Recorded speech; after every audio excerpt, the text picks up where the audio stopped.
Welcome to the road to a million. Okay, what are we talking about today? What's on the agenda for today? Yes.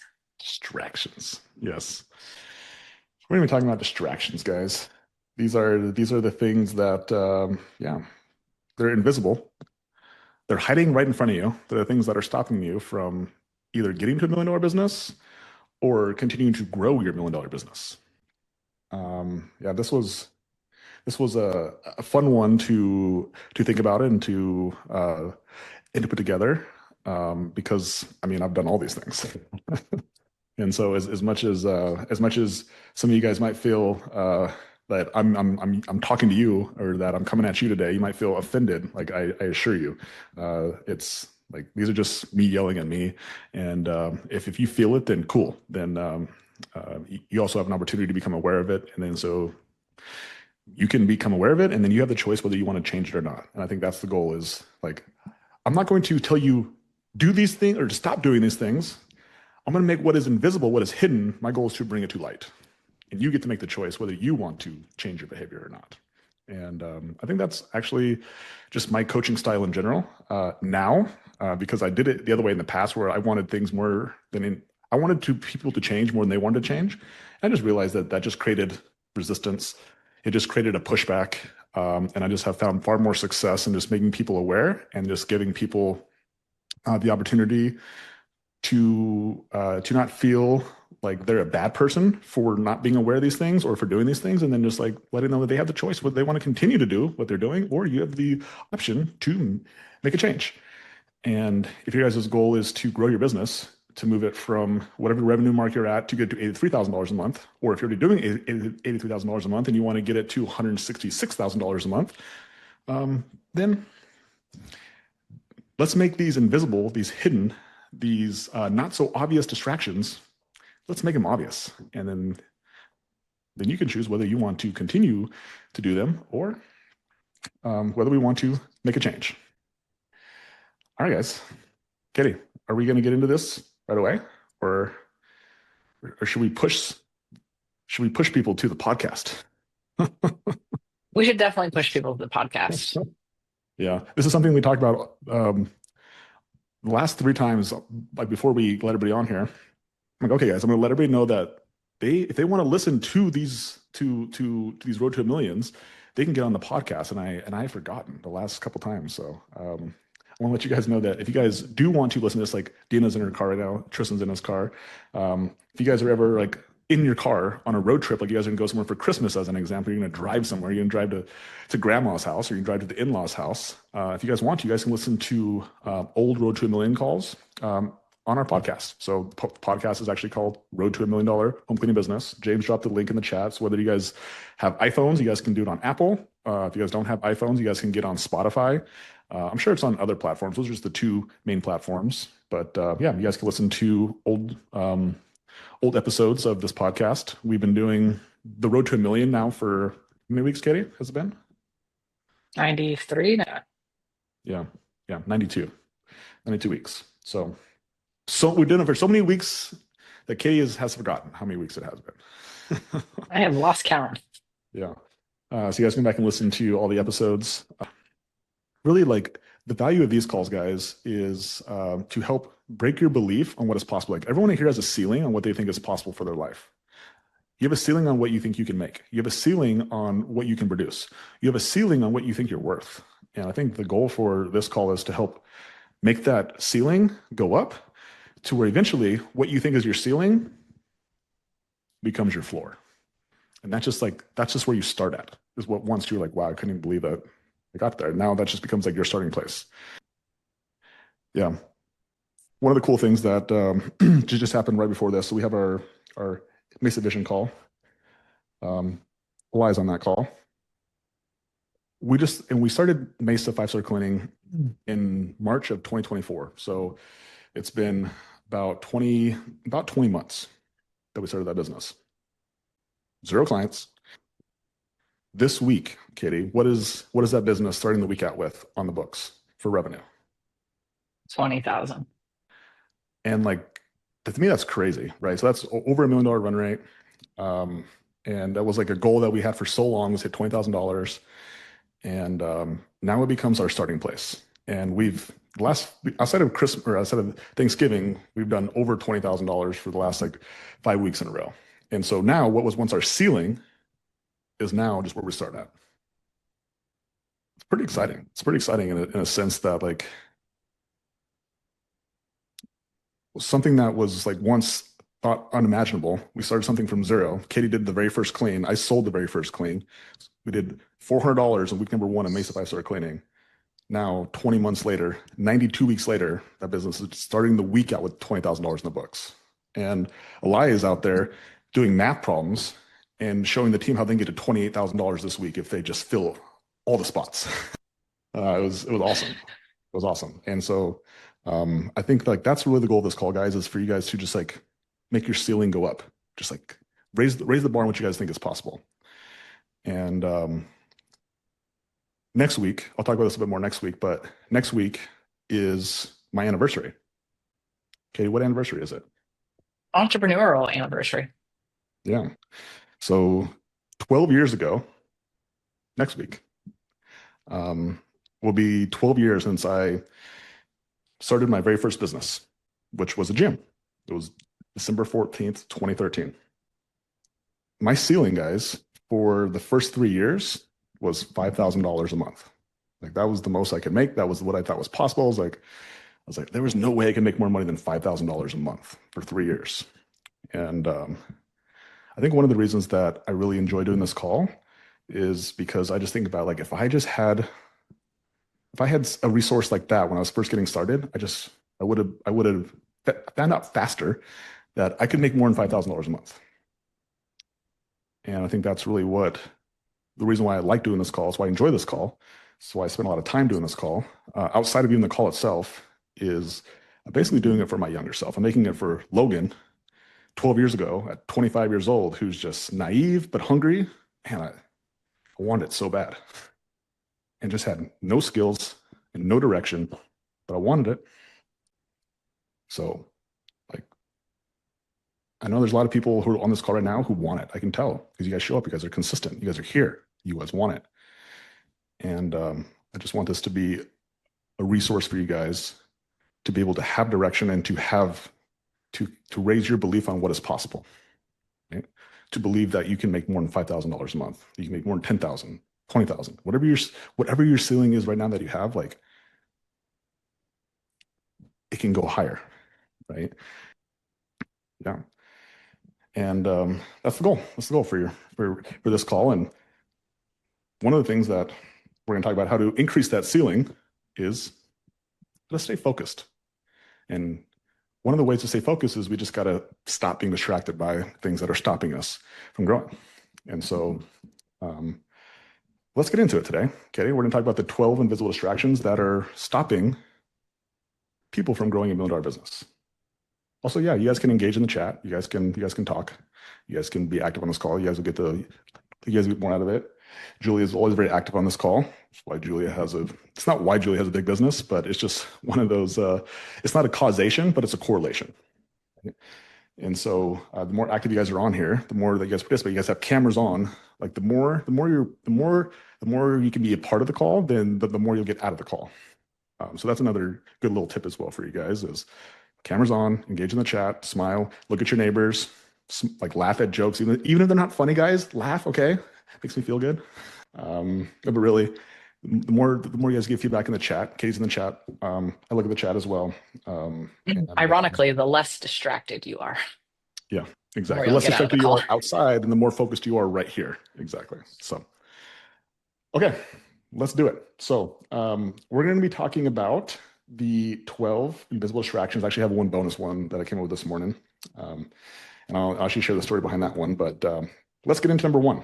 Katie, what is the first distraction that people need to solve before they can actually grow their business to $1 million? This one's gonna hurt some feelings. Right off the bat. But believing that you are in the cleaning business. Yes. Yes. So don't be distracted that you're in the cleaning business. I think this is like one of the biggest mistakes that I see people make is they believe that their job is cleaning, that their service is cleaning. And I can tell you guys this right now. And this is where you have to like, you gotta, you gotta be able to actually just like see it for what it is, and rather than what you want it to be. Is like the reason that Katie and I have grown really fast is because like we're not cleaners. We haven't ever thought about this as a cleaning business. We just saw it as a business that provides cleaning as the service. If you guys understand that, like this is not like you're not in the cleaning business, but you're in the business of delivering a 5-star experience to cleaners and clients. Okay. And that's the part that we got to understand. And so, what does it mean, Katie, to deliver a 5-star experience for clients? Okay. What does that look like? Yeah, serving them. So listening, um, responding to them in a reasonable amount of time, ideally under 5 minutes. Like if somebody calls you, answer the phone. Easy scheduling over the phone. So in the beginning, I think people a lot of people create a lot of friction for clients, and you want to remove as much friction as possible. Have a risk-free guarantee. So Yeah. if you don't Let like me the let me service, come into your home and let me do a walkthrough. Let me spend 30 minutes coming to your home and give you a quote that you're going to say no to. That sucks for both them and for you. Schedule the freaking clean over the phone. Okay. What's the next one, Katie? risk-free guarantee. If you hate the service, we'll give you your money back. Yeah. How many of you guys actually would do that slash have done that? If somebody's not happy, how many of you guys have given people's money back? Raise your hand. Cool. So then just like tell people that. Like, let people know, especially the first time. It's like, hey, and just so you know, if for some reason you're not happy, I will just give your money back to you. You'd be surprised at how much trust that builds in people. When you show them, you tell them that like you prioritize their experience over their money. Okay. Because we are not in the cleaning business. We are in the delivering a 5-star experience business. That's exactly right. That's exactly right.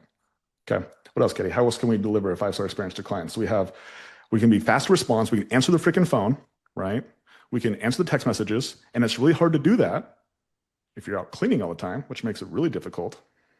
If you're a cleaner, we can do phone sales. We can give them guarantees. What else? How else can we deliver a 5-star experience? Yeah, have social proof. So they need to trust you. And if you don't have a reputation, harder to trust. So go out there and build some Google reviews, get some referrals. Social Yeah. proof is huge. Yeah. How many guys before you guys buy something on Amazon, you at least look at how many stars it has, how many reviews it has? Like I Every will time. never buy anything. I will never buy anything that doesn't have any reviews behind it. Like I don't like. I will like. I'm just. I mean, I'm a creature of security, just like anybody else is, and I will actually buy the thing that actually has. Maybe it doesn't have to have the most reviews, but like that's probably where I'm gonna look. Like if it's not the most reviews, it's gonna be top 2 or 3. Okay. It just allows you to know that like the decision that you make, there's a high probability that if others have had good taste with it, I will also have a good taste in my mouth after the experience too. Okay. That's why reviews are so important. Lucas and Jessica, I don't know if they're on here today, but I get to see their vision sheet every single week. Um, they just hit 600 Google reviews. I'm like, you guys need to post that in the group because that is freaking wild. 600 Google reviews, right? So like when they have a new client who comes on or a new prospect who's looking at their business and they go and Google it and they see that they have 600 reviews, does that person feel a little bit more confident that maybe they made the right choice? Okay. Slightly, for sure. Okay. How else can we provide a 5-star experience, Katie? Yeah, reminding me of my appointments, sending me information when you are going to be at my house. You know, this is why it's important to actually have a CRM. It's why it's important to have systems. And for people who are just getting started, by the way, like this was me when I was small with my gym. Like I didn't have a CRM, I didn't have systems, I didn't have like it was just me, my Google Calendar, and I would text people manually, right? But like that's not how you deliver a 5-star experience. You have automation, you have systems, you invest in softwares, you invest in systems and even sometimes people who do these things for you, right? Speaking of systems, what's the next one, Katie? Yeah, simple invoicing and credit cards. I will not buy from you if I cannot easily pay you and automatically pay you. Yeah. Well, you won't buy Okay. from them again. You might buy from them one time because like it's Yeah. that's the human nature of us. Like we're like, yeah, this sucks. I will pay you once, but I'm not going to pay you again. And so like not accepting credit cards, guys, again, one of the ways how yeah, you can fit in with the rest of the other poor-minded service-based businesses in your area is don't take credit cards, or even worse, like charge extra for credit cards. Next one, Katie. Recurring service offer. Yeah. Yeah. This one specifically for everybody in our community. Like when we actually give people the recurring client offer, you're delivering, I mean, you just give somebody such a good deal that yeah, that's how you deliver a five-star experience. Is like you give someone a deal for incentivizing what you want them to do. You want them to be a recurring client, so incentivize them to do so. Okay. And then Katie, what is like if we had to make this into one simple saying, like how do we deliver a five-star experience? Yeah, follow through. So do what you say you are going to do every single time. Yeah. Not when it's convenient, not when it feels good, not when you can, Yeah. every single time. Follow through. Yeah. That's how you deliver a five-star experience for clients. Right. Now, let's talk about cleaners. So again, if we understand that we're not in the cleaning business, but we're in the delivering a five-star experience business, it's for clients. It's also for cleaners. So how do we deliver a five-star experience for cleaners, Katie? This one's for you cleaners out there. This will make your heart happy again because it is important that you provide your cleaners with the product and tools appropriate to complete the job and that you always have them in stock. So you Yeah. never let them go without the duty or the tools that they need to accomplish the duty that you're asking them to. Yeah. One of your guys' jobs as the business owner when you guys have cleaners is to like make it as easy as possible for your cleaners to work as hard as possible. And by not having working vacuums or not having, you're out of supplies, you're out of magic erasers, or you're out of something, like you're just making it harder for your cleaners who already have a hard job. Like just have them, like have enough. This was this was a conversation I had with our AG Bozeman. So and this is when she was just getting started. She was saying I'm struggling with like how much to order for inventory. And she's like, I just like every time that like the cleaners come for team meeting or they come during the week, like they just wipe the shelf and like I feel like we're constantly scrambling. And so I asked her a question that I'll also ask you guys. I said, how long do you think we're going to be in business for? I was like, well, I mean, I think for a long time. I was like, well, do you think we're at least going to be in business for a week, for the next week? She's like, yeah. I was like, what about 2 weeks? She's like, yeah. I was like, cool. So like, it's okay to order for more than just a week. We can order for 2 weeks. And she's like, oh, okay. Um, maybe that'll help you guys too. It's just like understand like you guys are going to be like if you guys plan on being in business for at least the next week or two, like it's okay for you guys to have more than what you currently need. Okay. Okay. What's the next thing on how we can deliver a five-star experience to cleaners? Yeah, you need to teach your cleaners how to deliver a five-star experience. What do they actually need to do to make sure that that experience is delivered? This one's really good. And this is where most people struggle with is because they think it's cleaning. It has nothing to do with cleaning. I shouldn't say it's nothing to do with cleaning. One piece has to do with cleaning, but That's 25% of it. we did a whole road to a million call. And James, I'm gonna have you do some work here. If you go find the road to a million call that cleaning can't be systematized, if you go find that and you can drop the link inside the chat that way for anybody who's on here, they can go listen to that road to a million call. But we have made a whole road to a million how you can actually teach your cleaners how to deliver a five-star experience. The whole road to a million on it. Okay. James dropped the link in the chat. What's the next one, Katie? Providing clarity for them on how they can become more valuable so they can make more money. Yeah.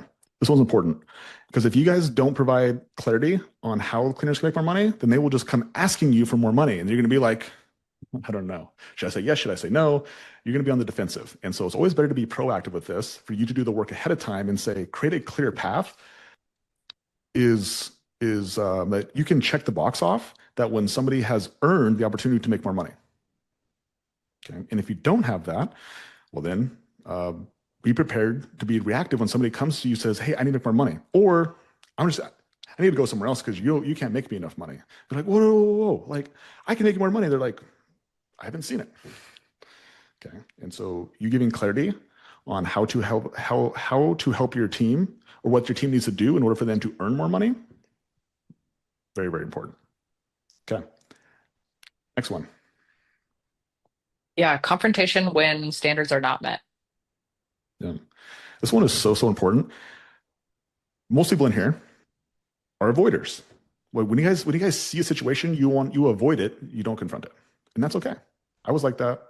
Katie is like that, I would say, for the most part. Most people are like that, in my experience, right? Most people don't get excited when they see something wrong. They want to go into the situation. They don't like, hey, I want to let you know that you did this wrong. Most people are like, I don't want to tell them they did something wrong. I don't want to tell them this thing happened, right? What if they Um, quit? yeah. What if they quit? I'm not unemployment. Do I got to pay that? Right. Whatever. Anyway, like when we confront things, two things happen. Okay. The first thing that happens is that it allows us to get this buildup that's happening inside of us out, right? That's the first thing. But the second thing, and probably the most important thing, it allows the person who's not meeting the standard to help them understand, to give them clarity that number one, they're not meeting the standard, so they become aware of it. Okay. Just like how today, the whole goal was not to have you guys change your behavior. My whole goal today was just to make you guys aware of these distractions. Okay. We're talking about 12 distractions a day. My goal is just to make you guys aware of it. And just in the same situation, you want to make your cleaners aware that they aren't meeting the standard. But what it does, it provides the opportunity for the cleaner or the teammate to be able to then meet said standard. If you can coach them and teach them what they need to do to meet the standard, then all of a sudden they're like, wow. They're like, thank you for making me aware of it. And then thank you for giving me the path. And then they show you their gratitude by actually changing their behavior. And that happens more times than not. Because a lot of times our leadership, our lack of leadership, our lack of communication, our lack of clarity through communication is the reason why people don't behave the way you want them to behave. It's because they just don't know. And a lot of times it's because you don't know. And then even if you know, you don't know how to articulate to a stranger or to someone on your team what you want them to do. Or you're too afraid, which is generally what actually happens. You're too afraid to tell them the truth, what they need to do in order to stay on the team. And it's just easier for you to avoid it and then eventually to make it their fault and then you fire them or they quit. That's what happens in most companies. Okay. Confrontation. One of the ways you can do, one of the best ways you can deliver a 5-star experience to your cleaners. Let them know where they're short at, tell them what they need to do to get better, and then let them decide what they want to do. That's how you deliver a 5-star experience to cleaners. And then Katie, what happens if they actually meet said standard? You reinforce it. Yeah. Yeah. You acknowledge the heck out of it. You praise them. You remind them of like, look, you were here and now you're here. Keep doing that. That's amazing. Okay. One of the biggest problems that consistent people have, people who do a good job, people who don't create problems, you know what the biggest problem for those people are? They don't get recognized. Zero recognition. That's just the way it should be. It's the way it ought to be. Why should I reward somebody for doing their job? Well, you're rewarding the person who's not doing their job by giving them all of your attention. Exactly. So it's the poor performers that get the majority of people's attention, and the high performers don't get any attention. And you wonder why your culture is not what you want it to be, is because your actions are rewarding poor performance and they're ignoring great performance. And as much as you say you want poor performers, you give more attention to poor performers. Cool. So just as a reminder,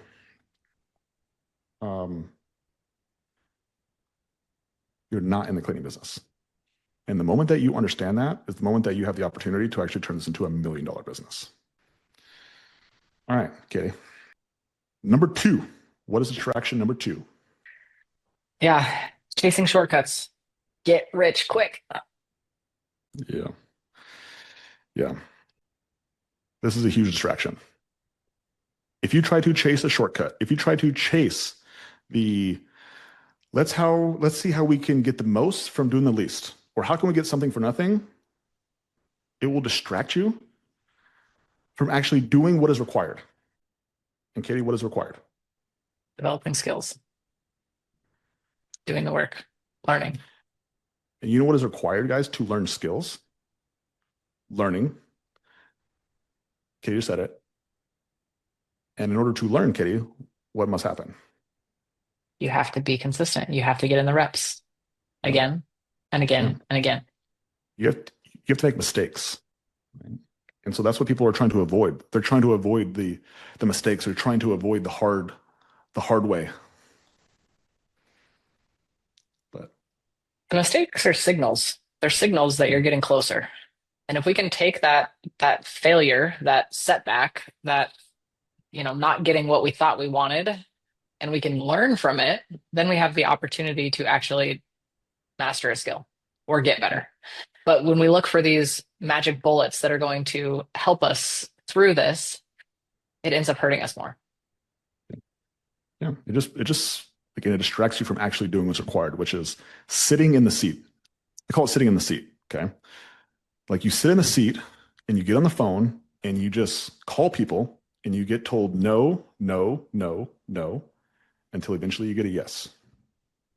And then you get on the phone again and you call more people and you get no, no, no until you get a yes. And you just have to sit in the seat until you get enough yeses to fill your current cleaner schedules. And then as soon as you fill your current cleaner schedules, then you get on the phone and you start asking cleaners, say, can I give you money? Can I give you money? Can I give you money? And they generally say yes, yes, yes. And then eventually someone says no. It's usually the opposite way, right? And then you have enough cleaners who said yes. And then you got to get back in the seat and you got to get back on the phone with prospects again and ask them, can you give me money for me to clean your home? And they say no, no, no, until they say yes. And that's what people are trying to avoid. They're trying to avoid that. Katie and I have built two businesses, started at zero, and now they both do over $82,000 a month. Julie's on this call. She started her business from zero, now does over $82,000 a month. Okay. Jessica and Lucas started from zero. They do over $80,000 a month. Tristan, who's on this call, started his business from zero, now does over $80,000 a month. Okay. I'm not sure if there's anybody else on here, Katie, but every single one of them, who? Just a lie. Every single one of them have done what I just said. They sat in the seat. So if you want the shortcut to get to $1 million, don't leave the seat. Figure out how not to leave your seat. That's your shortcut. You sit in the seat. Okay. All right. Distraction number 3. This is a good one. This is going to hurt some people too.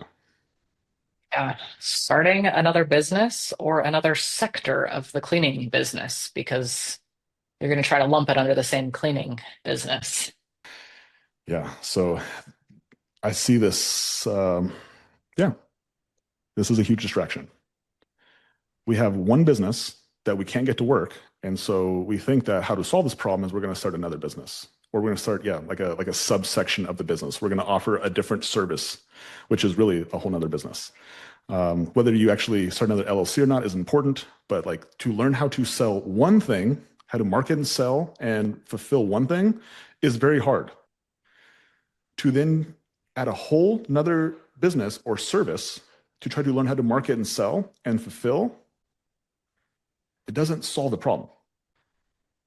It just creates more pain, creates twice the problems, twice the pain. And literally you're literally doing twice as much work. And here's the irony.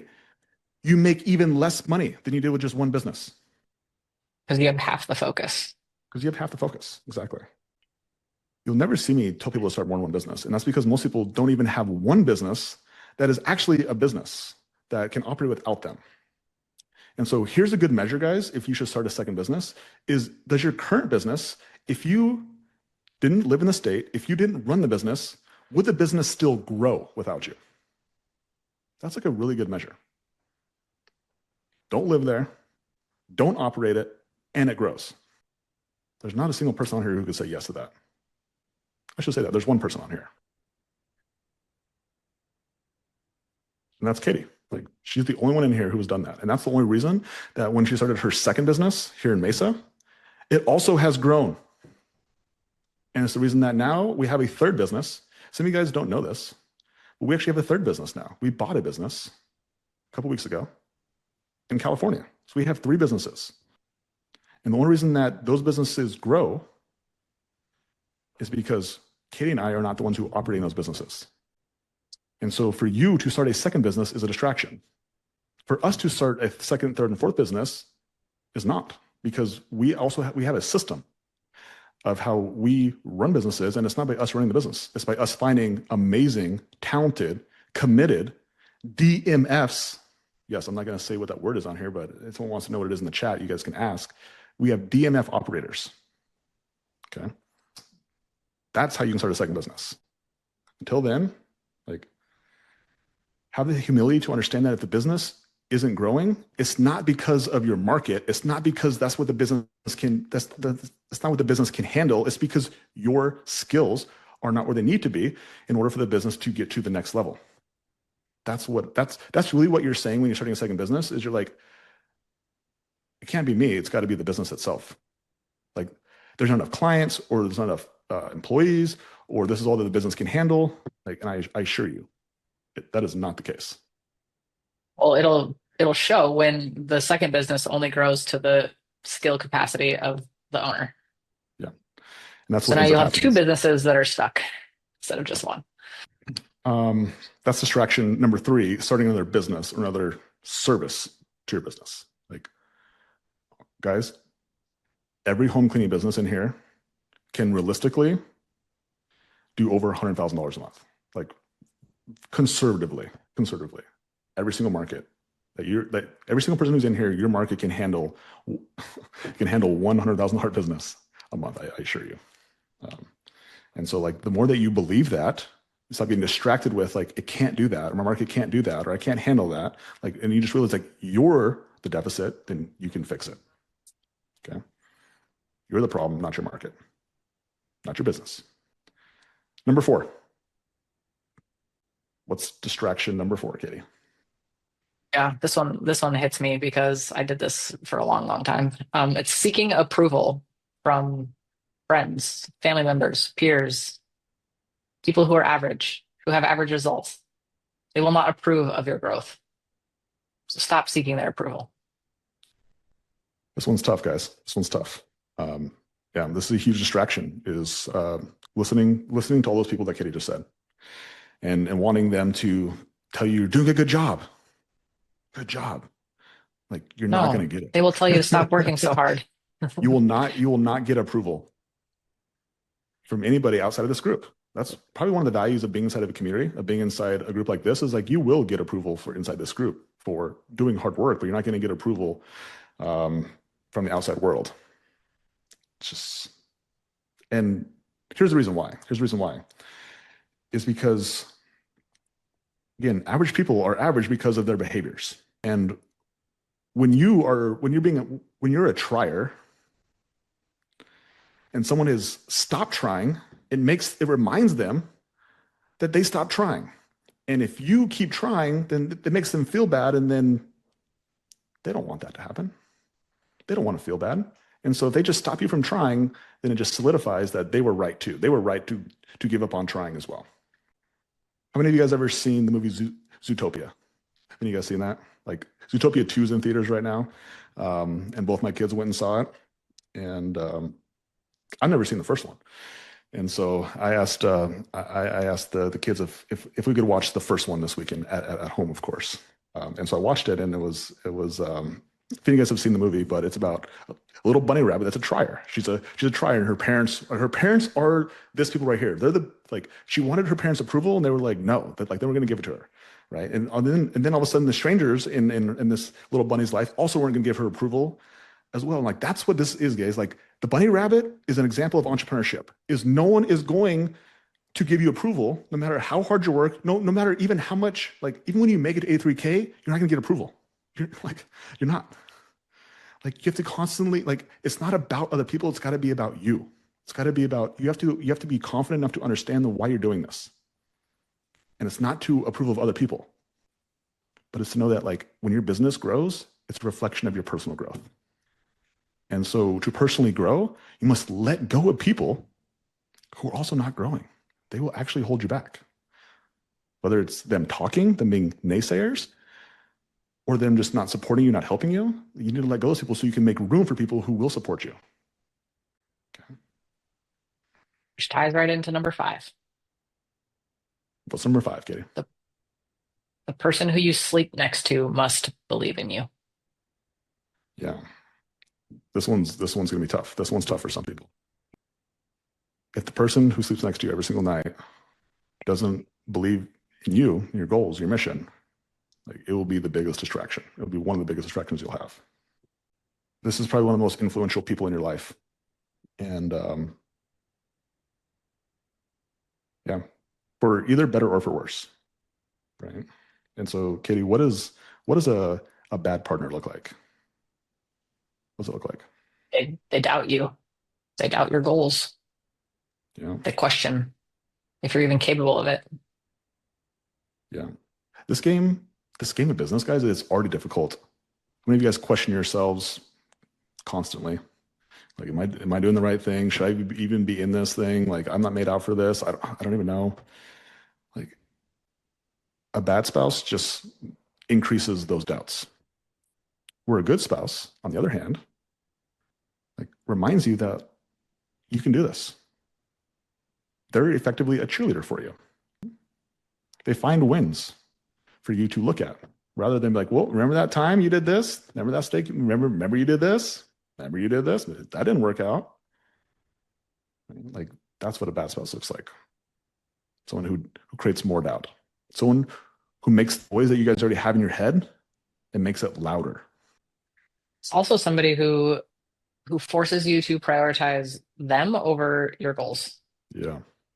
You guys might have seen this in other relationships. Maybe you've been a part of this. This is actually this is a good definition of selfishness. This is something to write down. This is how you can tell if you're being selfish or someone else is being selfish, and also how for you to recognize when you're not being selfish, even though like it's you're making a decision that is in your best interest. And so here's the definition of selfish: is when you expect others to put your needs in front of theirs. I would write that down. That's going to be very useful for people. That's how you can tell if somebody's being selfish or you're being selfish, is expectations that other people put your needs ahead of their own. And that's what a bad partner does. Is they expect you, the entrepreneur, the business owner, to put their needs ahead of everything else, which includes the business. No bueno. Right? A lot of this comes down to like time. When I think about people's spouses creating this expectation that you shouldn't work so much, you need to spend time with your family, spend time with your kids. And I think a great spouse would actually say, like, did you win today? Did you make the revenue mark that you were supposed to? Please don't come home until you do that. Yeah. There's how many of you guys know who Grant Cardone is? Grant and Elena? Yeah. They're pretty popular on the on interwebs. But one of the things that one of the best stories I ever heard Elena talk about with Grant was Grant came home. He's like, I'm having a bad day. And she's like, don't bring your bad day here. She'll go back to the office. Go back to the office until you have a good day. Then you come home. But like, that's the kind of partner you want, is someone who's willing to confront you. Guys, remember the conversation we had about the cleaners who weren't meeting the standards, and we confronted them so we could make them aware, so they had the choice to change the behavior. Like, also in spouse relationships too, like confront the spouse. So as much as we're talking about what a bad spouse is, if you guys are a bad spouse, or if you guys have a spouse who is unaware that they're a bad spouse, then you guys can confront them and let them know what it takes to be a good spouse. You don't have to like throw the relationship away or get mad at Logan for being the messenger. But what you can do is you can just confront it and say, hey, I did a bad job over the last 20 years of telling you exactly what I need in order for you to be a good spouse, what I need. Now I have clarity on it. Here's what I need. Do you want to do this or not? That's what a good spouse does. They confront you and they say, no, like, go have a good day. Go work harder. I understand, because when they understand the mission, they understand that like there's a season of that has to happen with investing. There's a season of investing in the business. There's a season in you learning the skills. There's a season of you getting to the business to where it does $83,000 a month. There's a season of where you are teaching other people how to operate the business, where you're coaching them. And then when you have that, when you have the skill sets of growing a business and then coaching people on how to operate your business, well, then you have more time that you can then spend with said spouse if that is a choice of yours. Then you can go coach Little League, right? You can pick your kids up from school. You can do whatever you want because you have earned that opportunity. because you have first grown the business. And that's what a good spouse will recognize, is that they're willing to sacrifice in the short term for the long term. And a bad spouse, they want immediate gratification. They want now, now, now, now, now. Which goes into the next one, Katie. The now, now, now, now, now. This one, guys, this is another good one. What's number 6? Yeah. Distraction number 6. Trying to look successful. You guys want to know what the biggest difference is between rich people and poor people?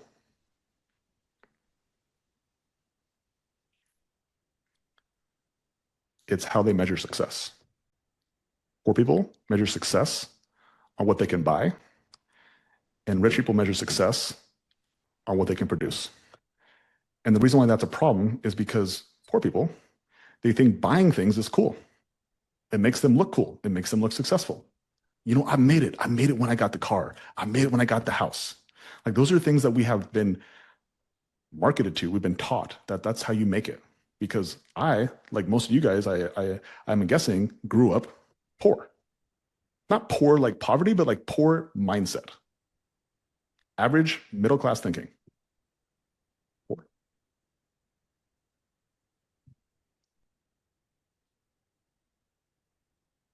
And so poor people, again, they measure success on what they can buy. I'm successful when I get to take a trip to Disneyland. When I get to buy a $4,000 fridge, when I get to drive a new car, get a new home. You know that massive 80-inch TV on the wall? Yeah, that's how you know you made it. Extravagant weddings. Those are things that poor people buy. Rich people buy those things too, but generally poor people buy those things as well, unfortunately. Well, rich people don't actually buy those things. Their assets buy those things. Said even better. Said even better, right?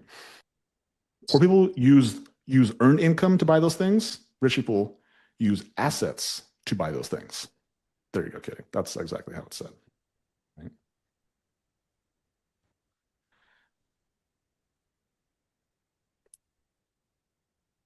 You'll never impress a successful person with what you can buy, but you will impress successful people by what you build.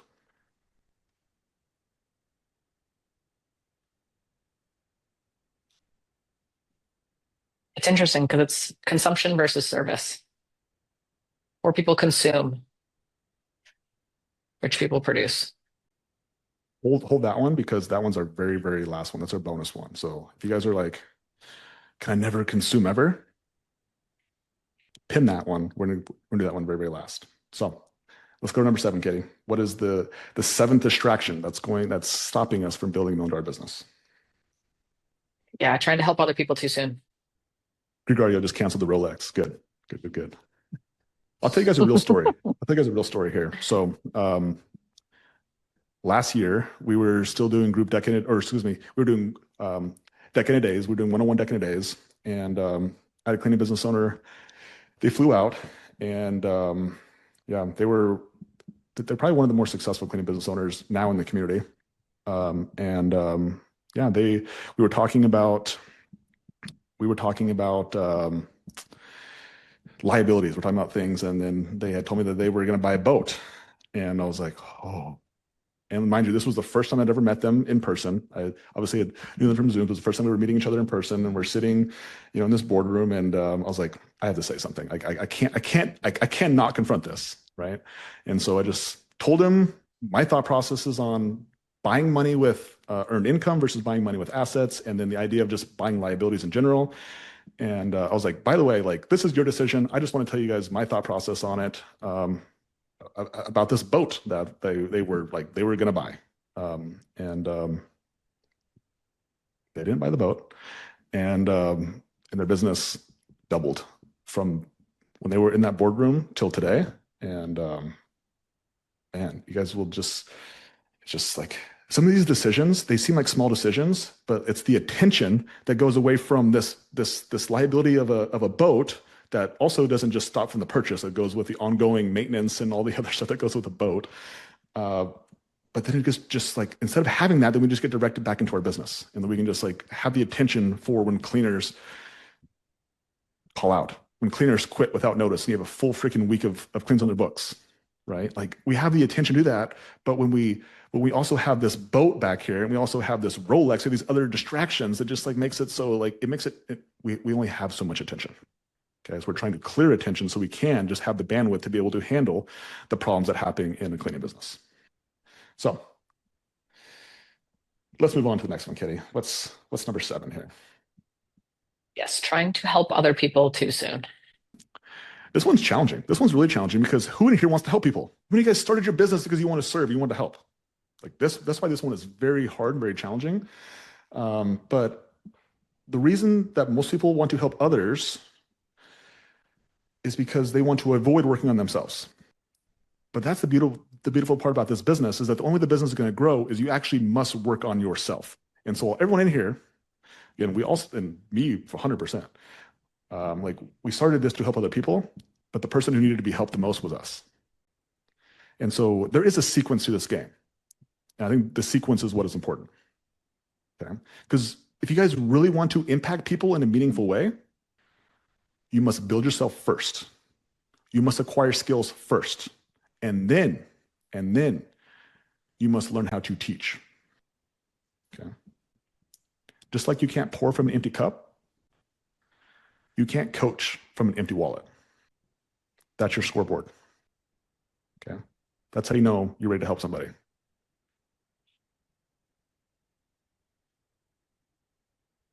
Okay. Be successful first. Whatever your definition of success is, like get that first. And then you start helping more people. Okay. Number 8, Katie. What's the 8th Being thing that's insecure distracting people? Being insecure is stopping you guys from growing a $1 million business. How, Katie? How is being insecure stopping someone from growing a $1 million business? because when I'm insecure, I focus on me and I don't listen. I talk instead. I overthink everything. I overanalyze. I project onto people. I judge people. Yeah. I avoid things that I shouldn't avoid. It's because you're so focused on yourself. And that's really, guys, the root of insecurity is that we can't be focused on other people. You can't actually help other people. You can't serve other people when you're constantly worried about yourself. How do I sound on the phone? What if I say the wrong thing? What do I say next?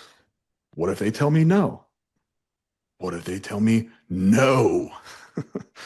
Like those are all insecurities that keep you distracted from being able to listen. Because what does somebody who's secure on a phone sound like, Katie? They listen. They serve. They solve the person's problem on the other end of the phone. They're there Yeah, to help. yeah. Like this right here, guys. This came from Katie and I analyzing Alaya on sales calls.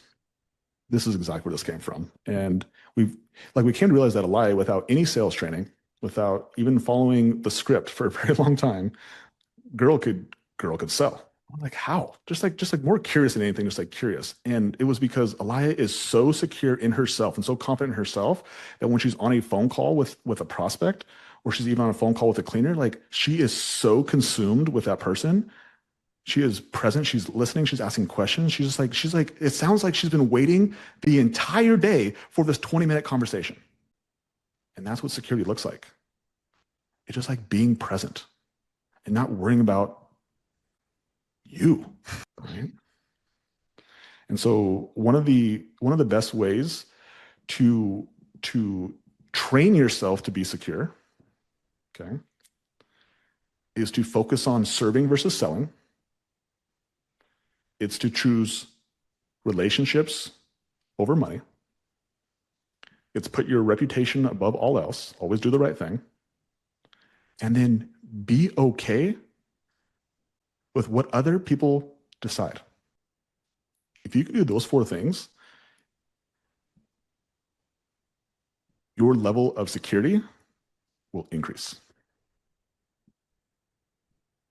Okay. Yeah. One thing also to note on this is like Greta said in the chat, like the more that we want something, the more people kind of push away from us. The more desperate we are for something, the like less likely we are to get it. And so that's why that last one is like probably one of the most important pieces is like just to be okay with other people's decisions, which means that if somebody says no to a sale on a sales call, be okay with it. If someone says no to you making a job offer, be okay with it. If a client says no to you having to increase their prices, be okay with it. Like the more that you're okay with other people's decisions, just you feel more secure because you're just okay with what other people decide because you can't control it. Yeah, yeah. And Lila talking about she's helping one of our um, new office gals with sales every single day. They're role playing, and that's why we have Elia doing it. Is because is not only to teach her the tactics, but also to like help share some of the security that comes with being able to like try to share some of this security that allows you to be present during conversations and allows you to ask questions and have this prospect believe that you care more about you delivering the service than you do about taking their money. All right, Katie. Number 9. What's number 9 here? Perfection paralysis. Yes. So this is the thing that stops a lot of people from growing their business is thinking that they need to be perfect. That if they just need one more video or they just need one more month, they just need one more thing in order to move forward. And like perfection is the biggest myth in anything. It's not business, sports, entertainment, anything that you want to be great at. Like nobody has ever been perfect. The people who you like idolize the most, if you ever like go back and like if you actually chat GPT their story, it will share with you a very much a story of like it could have gone the other way very quickly.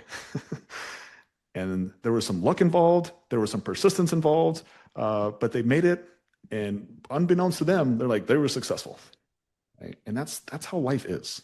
Like it, guys, it literally could go either way. There is an element of luck to this, but there is an element of also just like being in the game and continue to play the game.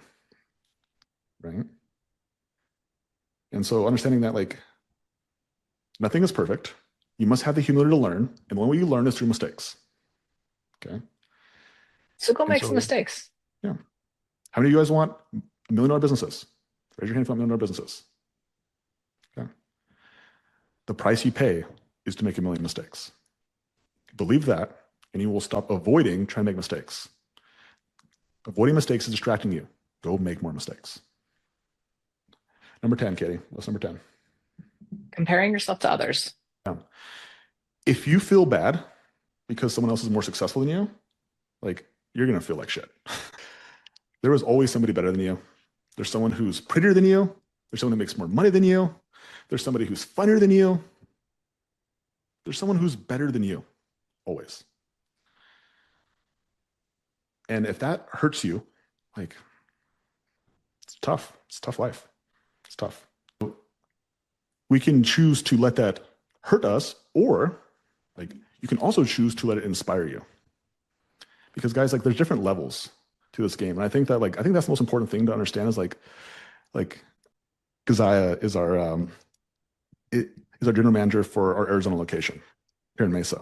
And she came over, she comes over for dinner every Wednesday, or I say most Wednesdays. And we've been going on walks after dinner. And she made a comment the other day. I think maybe she made a comment with you, Katie, and then you brought it up on this walk, but she made a comment about us being loaded or something like that, right? Hmm. I don't remember where that conversation came from. She's like, yeah, but my bosses are loaded. I think Katie, did you address that question? Did you ask her where she Yeah. came up with I that? just Yeah. asked, what does that mean? Yeah. So, but guys, it's funny because like it's all relative. Like sitting next to Keziah, we're loaded, right? Sitting next to Alex Hermosi, I'm like laughable, right? Alex sitting next to Elon Musk or Jeff Bezos, like laughable. And so like, we just got to understand that there's different levels. There's always going to be somebody better than you. And so if I choose to let Alex disappoint me, I'm like, oh my gosh, he makes so much more money than me. I'm going to be upset with him. I'm going to get bitter about it. Like that would be silly. But instead, like, because Alex has been so successful, I actually believe that I can be successful too. Like, I actually believe that. And I think like there's two ways you can take this is you can take it as like it can make you bitter or it can make you better. But you get to choose. Number 11. Okay. What's the 11th thing that's distracting us from building a $1 million business? Yeah, identity clinging, or I will also rephrase this as like, oh, I can't, it just slipped my mind. Identity clinging or like labeling ourselves. Yeah. So like, like a lot of people will just say that I am not a salesperson. I am not a leader. I'm not a business owner. I'm not smart. I'm not intelligent. I didn't come from a business background. I'm just a cleaner. I'm just a name your name your state that you lived in. I'm just a Montanan. And unfortunately, like these labels, they're distracting. They stop you from growing. They stop you. They're a belief that you have had that you have the opportunity to now question. Does that help you? Does this belief that you say you're not a salesperson, that you're not a business leader, that you're not a marketer, that you're not someone who invests, you're not somebody who does what's required, that you're not a hard worker, whatever this identity is that you're claiming, like first question is this label helpful? And if it's not, then give yourself permission to change the label to whatever it needs to be. I can sell. I am a leader. I'm a business owner. I am smart. I actually am a pretty good learner. I'm actually pretty good at math. You know what? I'm actually pretty good at technology. Saying it is step number one. But number two is like, go create some evidence. Go create some evidence. Go on the phones. Go hire some people. Go talk to some people. Go play on some buttons. Go click some buttons. Like, go get better.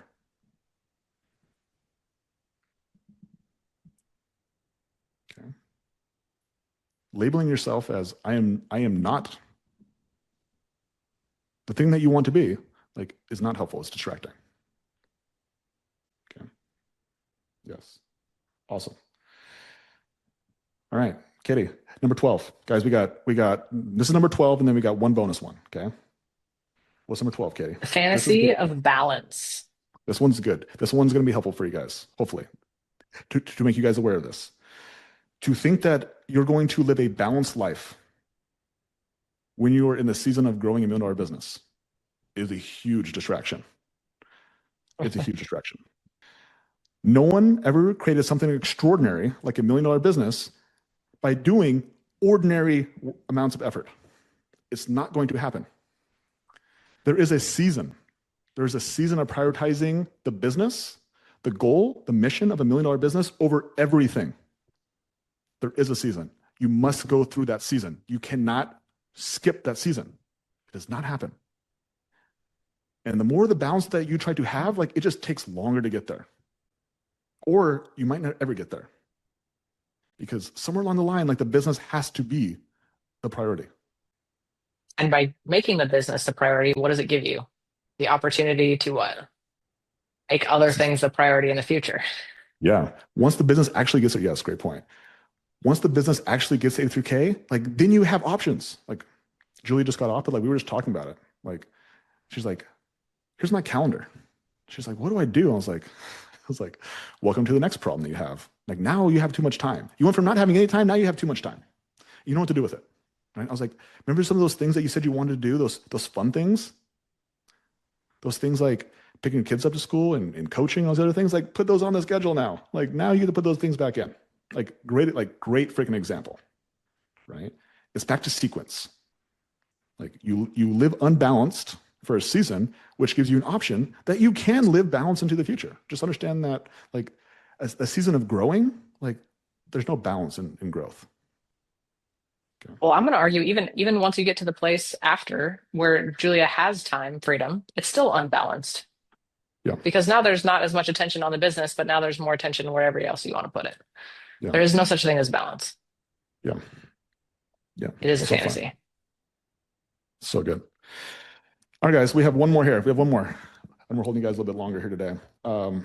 So this is a bonus. So the whole call today was the 12 invisible distractions that are keeping you from a million dollar business, but I actually added a 13th one this morning. And this is actually where I got this idea from. And so the idea of this call came from my frustration at Katie. Yes, Katie, the one who's on here right now, my wife, Katie. And I was like, oh, so frustrated. And like, but it was also like that frustration is what the birth of this call came from. And so this is also the 13th distraction, and probably one of the most dangerous distractions of all. One of the most dangerous distractions of all. And that's consuming. Okay. Because it feels harmless, because we're taught that that's what you should do. We live in a culture where like it is a consumer culture. Okay. So whether you're scrolling on TikTok or Instagram, or you're watching your favorite sports team like you're on the freaking payroll, concerts, shopping sprees, Amazon, binging Love Island, or Love is Blind. These are all things I learned at Thanksgiving that apparently that people watch. Stranger Things, movie nights, nail appointments, Starbucks drive-throughs. Like the reality is that consuming is easy and creation is hard.